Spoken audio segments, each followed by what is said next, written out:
दिनै गोबां social media नुनो मोनदों बिपिएफ हान्जायाव मा जाखो माबा अर जोंनाय बायदि माबा प्रिटिराज नारायणजों माबा खाम्फाजों आसि थुलायलायनाय नांलायनायसो नुबाय थादों ससियेल मिडियायाव। दावराव देख्रेब सारा माने गावनो बुंफिननो गोनां जाबाय दा दुखु मोनदों बेखौ पेनेलाव फैनायनि होननानै दा गावनो थारमाने जों बुंनो नागिरो आरोखि मासे जिबौखौ दा गाइखेर होनानै फिबाय थाबा बिगोमाखौनो सौवो होननाय जादों।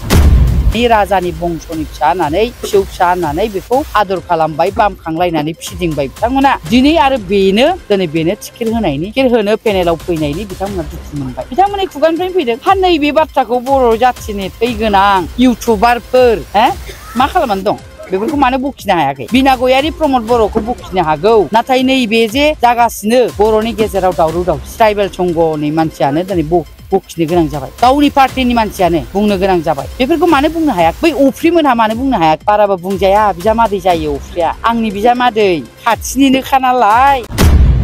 दिनै गोबां ससियेल मिडिया नुनो मोनदों बिपिएफ हान्जायाव मा जाखो माबा अर जोंनाय बायदि नुदों माबा प्रिटिराज नारायणजों माबा खाम्फाजों आसि थुलायलायनाय नांलायनायसो नुबाय थादों ससियेल मिडियायाव।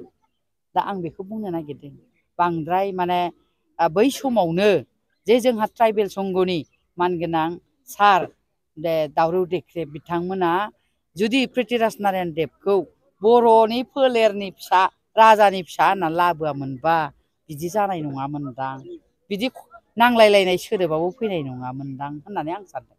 मानो होनबा दाखालि जोंना मानगोनां मा थारिखमोन आं गोसोआव गैला, जोंना दावराव देख्रेब सारा माने गावनो बुंफिननो गोनां जाबाय दा दुखु मोनदों बेखौ पेनेलाव फैनायनि होननानै। दा गावनो थारमाने जों बुंनो नागिरो आरोखि मासे जिबौखौ दा गाइखेर होनानै फिबाय थाबा बिगोमाखौनो सौवो होननाय जादों, सौनो नागिरो बिदि जादों आरोखि। दा नायदो एसेबां अनबाय बेखौ बर' फोलेरनि राजानि बंस'नि फिसा होननानै फिसौ फिसा होननानै बेखौ आदर खालामबाय बामखांलायनानै फिदिंबाय बिथांमोना दिनै आरो बेनो टिकेट होनायनि टिकेट होनो पेनेलाव फैनायनि बिथांमोना दुखु मोनबाय। बिथांमोननि खुगानिफ्रायनो फैदों हा नैबे बाथ्राखौ बर' जाथिनि थै गोनां इउटुबारफोर मा खालामनानै दं बेफोरखौ मानो बखिनो हायाखै? बिना गयारि प्रमद बर'खौ बखिनो हागौ, नाथाय नैबे जे जागासिनो बर'नि गेजेराव दावराव दावसिया दिनै ट्राइबेल संघनि मानसियानो दिनै बखिनो गोनां जाबाय, गावनि पार्टिनि मानसियानो बुंनो गोनां जाबाय। होमबा बेफोरखौ मानो बुंनो हायाखै? बै अफ्रिमोनहा मानो बुंनो हायाखै? बाराबा बुंजाया, बिजामादै जायो अफ्रिया, आंनि बिजामादै खाथिनिनोखा नालाय अफ्रिया बिजामादैसो। आं सान्दों बिथांनि बखिनाय हा बिखुनजोखौनो दोखो दोखो बखिनो हायोबा नाम जेरे मानसिसो जालांबाय नामा होननानै सानदां बे अफ्रिखौ। बिना गयारिया मा रायजो राजा आइ आफाया मिथिखागौ। जोंखौ थगायसुलि होननानै बिथाङा सानफ्रोमबो इउटुबाव रायो, थगायसुलि थगायदों। हा रायजो राजाया मिथिगौ, हा थगायदोंमोनबा रायजो राजाखौ थगायदोंमोनबा दिनै मानो लोब लोब फैदों रायजो राजाफ्रा? इउपिपिएलआव मानो जगदान खालामफैदों? 75,000खौ होगोन होननानै जों जेरैबायदि खुगा सुदों जों होगासिनोबो दङ। फार्स्ट किस्ति होबाय 25,000 जों गोदोनो होनखादोंमोन बिटिसि इलेक्सनाव खेबथाम खरि होगोन 75,000खौ जों होगोन जोंनि बे सरकार फैबा होननानै जों जेरैबायदि खुगा सुदों थिग बिदिनो जोङो होदों। जोङो थगायाखै रायजो राजा आइ आफाखौ जेरैबायदि होनदों आरो बेनिफ्राय साबसिन आसनि लायै लायै नायगासिनो दं। मैगं थाइगं फाननानै जाग्रानो जों अनगोन होनदोंमोन, दिनै जों 5,000 दिनै जोंनि बिटिआर गभर्नमेन्टआ होनो हाबाय। आरो बिनि सोलाय गथ' गथायनो फरायनायनि थाखाय गियाननि सोरां बिथांखि बेखौ होनानै 5,000 स्कलारशिप होगासिनो दङ। MLA फान्डनिफ्रायबो होदों आरो बिटिआर सरकारनिफ्रायबो होदों। होमबा आरो नैबे गोर्बोबती महिलानि थाखाय आइ अनसाय बिथांखि, बेनिफ्राय आरो देरसिन बिथांखि गैया बिमानिफोरनि थाखाय। मानो होनोबा बिमा जानो ओंखारनाय बिमानो दिनै 10,000 गोर्बोआव थानायनिफ्रायनो 6,000 बेनि उनाव 4,000 गथ' जोनोम जाखांनानै 4,000 बेखौबो आसनिखौ डिक्लेयार खालामनानै होबाय रायजो राजाया आइ आफाया। जायफोरा बिमा जानो ओंखारनाय आइ माने बिमा, बै बिमा जानो ओंखारनाय आइजोफोरनो बे बिथांखिखौ होनाय जागोन, बेखौ आसाजों लिंक लानानै मोननो हागोन। आं बेखौ फोरमायदों दिनै। जों थगाया, जों नंखाय फाला खालामनानै राजनितिक खालामाखै, रायजो राजा आइ आफाया मिथिगौ।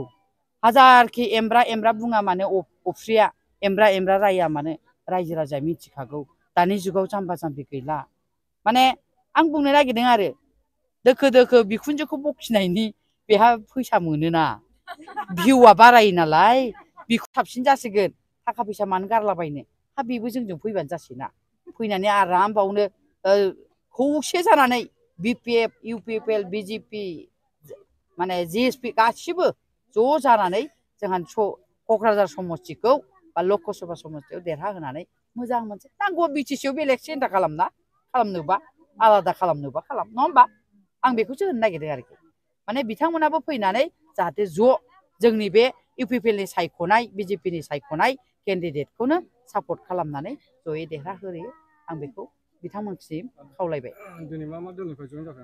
आरो बिपिएफ ओमफ्राय बेखिनियानो बनसुआथ' मोनसे दोलो नङा जेनेबा बनसुआव दङमोन बिथांमोना बनसु माने बे बिपिएफखौनो होननांगोन बिथांमोनखौबो मानो होनबा बनसुआथ' बिथांमोननि सात्र सन्था दानायमोन दा बिथांमोनाथ' लाथिख' जाबायानोसै फ्राय जोंहा दाखालिसो मोनसे अफिसखौबो उथायबाय नङा होमबा दा गोबां फैगासिनो दङ NLFबनिफ्रायबो फैजोब्बायानो फ्राय बेखायनो बिथांमोनखौबो राइट टाइम राइट डिसिसन लानो रोंनायनि रोजा रोजा बिथांमोनखौ साबायखर बावबाय आं बेराम आजार जानाय सुबुंफोरनि थाखाय ईश्वर पलिक्लिनिक एन्ड रिसार्च सेन्टारा गोबां खाबुफोर लाबोदों।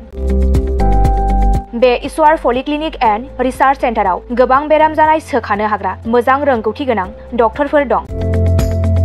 क'क्राझार सहरनि खार गामि निउ फ्लाइअभारनि साखाथियाव थानाय ईश्वर पलिक्लिनिक एन्ड रिसार्च सेन्टारा गोबां फेसिलिटिज एबा खाबुफोर फोसावदों। ईश्वर पलिक्लिनिक एन्ड रिसार्च सेन्टारनि फेसिलिटिफोरानो जाबाय obstetrics and gynaecology, general surgery, orthopaedic surgery, laboratory, ultrasonography, casualty, paediatrics, pathology, pharmacy, laparoscopy surgery, NICU, X-ray आरो ईश्वर पलिक्लिनिक एन्ड रिसार्च सेन्टारा 24 घन्टा जेब्लाबो खुलायै थागोन।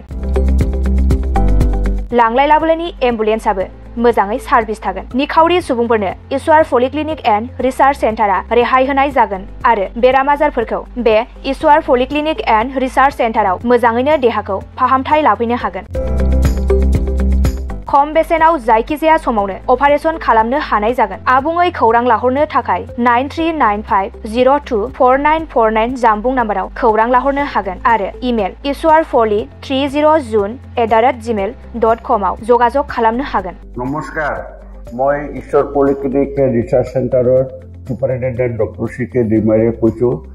आमार এই ईश्वर पलिक्लिनिक रिसार्च सेन्टारটো কোকৰাঝাৰৰ খাৰগাঁৱৰ ফ্লাইঅভাৰৰ তলতে এইটো নতুনকৈ আবাৰ স্থাপিত হৈছে এটা নাৰ্ছিং হোম। ইয়াতে আমাৰ এই নাৰ্ছিং হোমত বিভিন্ন বিভাগৰ চিকিৎসা কৰা হয়, যেনেকৈ অৰ্থোপেডিক্সৰ আৰু গাইনোকলজি আৰু তাৰপিছতে জেনেৰেল চাৰ্জাৰী আৰু আমাৰ ইয়াতে জেনেৰেল চাৰ্জাৰী হোৱাৰ লগতে লেপাৰস্কোপিক অপাৰেশ্যনো হয়। আমাৰ ইয়াতে সুবিধা আছে, যেনেকৈ আমাৰ লেবৰেটৰী আছে, एक्स-रे, सोनोग्राफी এইবিলাক সম্পূৰ্ণ আমি ৰাইজক সাৰ্ভিস দিবৰ কাৰণে যুগুতাইছোঁ। ৰাইজ আমাৰ ইয়াতে OPD যেটো মানে বহিৰ্বিভাগৰ ৰোগী চোৱা হয় সেইটো আমাৰ চোৱা হয়। তাৰোপৰি দিনে ৰাতি আমাৰ ইয়াতে অপাৰেশ্যন কৰা হয়। গোটেইখিনি সুবিধা আপোনালোকে পাব। ইয়াৰ উপৰিও যিসকল লোক আৰ্থিকভাৱে তেওঁলোকৰ দুৰ্বল তেওঁলোকক আমি ৰেহাই ৰেটত আমি চিকিৎসা কৰিবৰ কাৰণে যত্ন কৰিম।